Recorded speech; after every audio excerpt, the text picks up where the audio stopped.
Let's do it. So the first plugin that I really love is the L18 limiter. You can limit a lot without sounding it squashed, basically, a lot more than you would with normal plugins.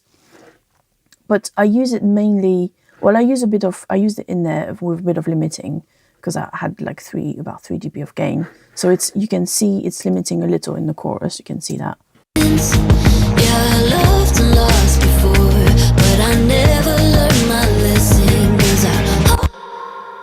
So just a little, like maybe 1.5, 2 dBs of gain reduction. But what I love about it is with a quick release and soft knee. So it's not squashing the transients or, because I still like to keep things, especially on this track, quite airy. So you're controlling the dynamic, but yet still keeping it. And still I don't want it to sound squashed or really compressed. But the great thing about it is this color function that you can adjust the sort of the brightness of your mix or your master, and you can add a lot of it, and it still sounds really nice. And it's really, you have to be careful because you get addicted to it a bit. So it's like, oh, that's, like if you sprinkle sugar on something and it's like, oh, well, I'm going to put a bit more of that, a bit more. And then I think after a while it's a bit too bright. But overcooked, quite literally. Yeah, literally. But so we can hear what that does by sort of bypassing it. And then we can bypass the whole unit as well to see what difference it makes on my mix bus. And if I would have sent it to another mastering engineer, I would leave that on, because I even though it's a limiter, this is part of the mix sound. Yeah. You've mixed into it rather than applied it as a loudness or a mastering tool. So I really love the sound that it brings, and it just lifts the vocals slightly as well, somehow. So it just magic fairy dust. Yeah, so it's like that stays. Maybe I would put the gain down to maybe 1 dB, so it's to leave a bit more headroom.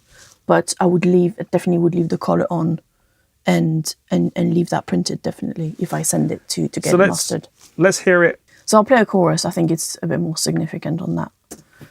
You didn't want to know me anymore, and I got questions.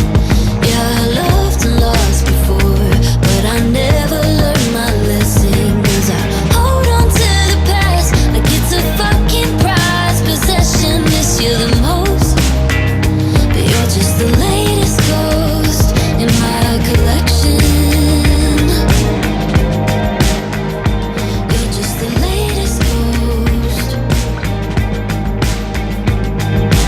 You and all the others flow through me, leaving potholes in my ribcage. I've tried everything to make you leave, but I burned up all my sage. Oh my God, I'm So I think it's already a mix quite bright. So it's already, the overall is quite bright. So I wouldn't push it too much further than that. But we can have a quick play with the color to see like how much you can add, and also take out as well if you wanted to. So that's I think for mastering, that's a great thing if you have it over a few songs, and just to really sort of blend, what mastering engineer do on an album, for example, really even out, maybe songs that have been mixed by different mixers and have different brightness and everything. And I think that's a great, instead of just EQing it, I think that really stuff together. Yeah, makes cohesive. Makes the individual tracks a cohesive album. Exactly. Yeah.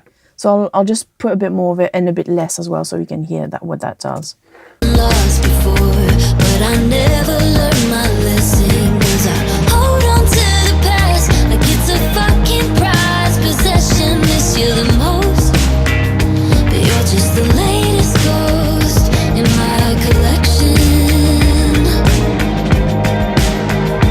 You're just the latest ghost.